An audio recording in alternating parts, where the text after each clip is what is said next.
আসসালামু আলাইকুম দর্শকবৃন্দ, ডিজিটাল টেকআপের আরও একটি নতুন ভিডিওতে সবাইকে স্বাগতম। যারা নতুন ইউটিউব শুরু করতে যাচ্ছেন তাদের জন্য একটি দুঃখের সংবাদ আছে, তবে এত ঘাবড়ানোর কিছু নেই।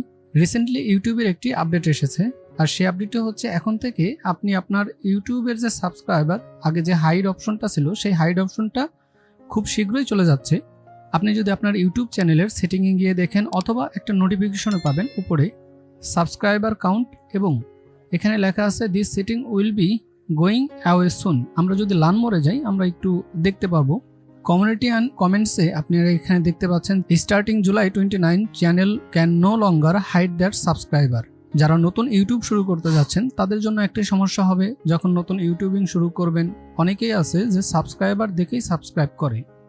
তবে এর জন্য যে আপনাকে অনেক বেশি ঘাবড়াতে হবে তা নয়, কেননা আপনি যদি ভালো কন্টেন্ট প্রোভাইড করে থাকেন আরও 10 জন কন্টেন্ট ক্রিয়েটর থেকে, তাহলে অবশ্যই আপনি ভালো ধরনের একটি রেসপন্স পাবেন। এবং আপনার যখন ভিডিও র্যাঙ্ক হয়ে যাবে, সেই ভিডিও র্যাঙ্ক হলে অবশ্যই আপনার সাবস্ক্রাইবার দেখবেন কীভাবে আসছে এটা আপনি কল্পনাও করতে পারবেন না। তো এটা আসলে মেজর কোনো সমস্যা না। তবে যারা নতুন এই মুহূর্তে শুরু করতে যাচ্ছেন তারা যত তাড়াতাড়ি পারেন তাদের সাবস্ক্রাইবার গ্রো করে নিন। মিনিমাম 1000, 1500, 2000, এটা হবে আপনি আপনার সাবস্ক্রাইবার যখন গ্রো করবেন তখন আপনার চ্যানেলের যেহেতু হাইড অপশনটা থাকছে না, তখন কোনো ভিজিটর যদি আপনার চ্যানেলে আসে তাহলে সাবস্ক্রাইবার করে সে আবার ব্যাক করবে, এবং আপনাকে ওই ধরনের কন্টেন্ট মেকিং করতে হবে। এবং ইউটিউব কন্টেন্ট কিভাবে র্যাঙ্ক করবেন, ইউটিউব কন্টেন্ট র্যাঙ্কিংয়ের জন্য কি করতে হবে, আমি ইন ডিটেলসে এর আগে কয়েকটি ভিডিওতে দেখিয়েছি।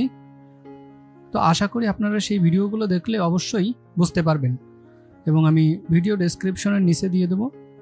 তো আজকে এই পর্যন্তই। সবাই ভালো থাকবেন, আমাদের সঙ্গেই থাকবেন। ধন্যবাদ।